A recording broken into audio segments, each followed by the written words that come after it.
tout est ta faute.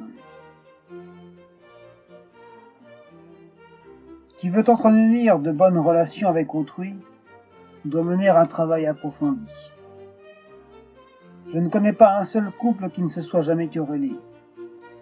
Nombreuses sont les personnes qui, ces dernières semaines, se sont adressées à moi pour se plaindre de leurs compagnons ou de leurs collègues. Tout est sa faute, me disent-ils le plus souvent. Lorsque, enfant, je participais à des compétitions d'arts martiaux, il m'arrivait de me demander si je pouvais venir me plaindre auprès de l'arbitre de ce que mon adversaire m'avait administré un coup que je jugeais inapproprié et qu'il avait utilisé une technique qui m'était alors inconnue.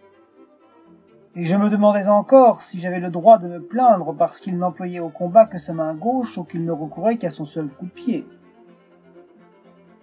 Étais-je même autorisé à demander à mon adversaire de demeurer immobile, afin que, à l'abri désormais de toute possibilité de recevoir des coups, je puisse de mon côté lui envoyer librement les miens?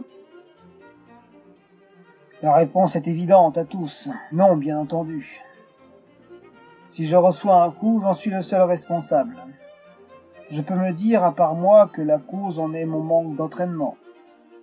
Si l'on m'a mis KO, la plus saine attitude consisterait sans doute à me dire qu'il vaut mieux que je continue de m'entraîner. Jamais on ne peut faire porter la responsabilité de ses propres blessures sur l'autre et lui dire ces 4 mots « tout est ta faute ».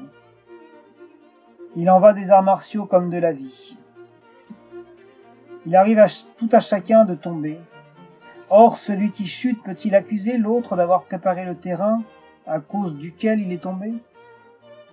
Si l'autre ne suit pas les règles comme nous voudrions qu'il le fasse, quelle légitimité avons-nous de nous en plaindre et de le rendre coupable de ce que nous en souffrons? La responsabilité de nos souffrances en incombe-t-elle aux autres? Non, évidemment. Sur ce sujet, le fait de tomber, d'échouer est dans la vie quotidienne une source importante d'enseignement, dans la mesure où il nous permet de mesurer nos limites et de cerner nos points faibles.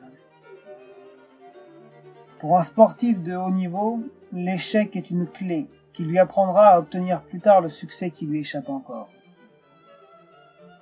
Il faut apprendre à échouer, à accepter l'échec, à identifier nos faiblesses afin que nous puissions alors acquérir davantage d'expérience et repartir du bon pied.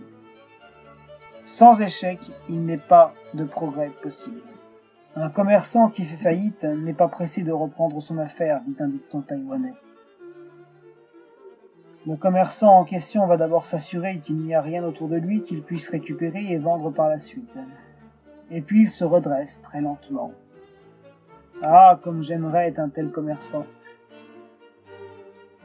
Un pratiquant bouddhiste qui accède à un état de méditation s'y attache bien souvent, même s'il lui arrive de n'en être pas conscient. Ce manque de lucidité, c'est l'ignorance de l'origine de chaque pensée. Quant à l'attachement à cet état, il est à l'origine d'un certain nombre de soucis. Cet attachement devient si fort qu'il nous contrôle et nous guide vers des fruits karmiques que nous ne désirions pas initialement. À titre d'exemple, les pensées d'être fortuné, de posséder un joli corps, d'être avec une belle femme ou un bel homme, de se délecter de mets exquis, de profiter de ses enfants et petits-enfants, en somme de profiter de l'existence. Toutes ces pensées auxquelles nous nous attachons deviennent bientôt pour nous des choses vraies. Et si une seule personne cherche à nous détourner de l'une de ces pensées, la colère aussitôt nous saisit. Il s'ensuit naturellement de mauvais fruits karmiques qui vont constituer les graines de nos futures réincarnations, durant lesquelles ces fruits vont s'exprimer.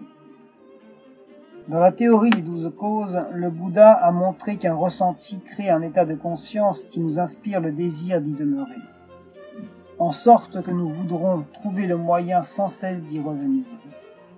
Or, ce désir de revenir toujours à cet état de conscience implique nécessairement une renaissance, puis la vieillesse et la mort. C'est pourquoi l'idée d'accuser l'autre d'avoir tous les torts traduit un attachement profond à notre état de conscience, mais nous renvoie également à notre ignorance concernant l'origine de chaque pensée.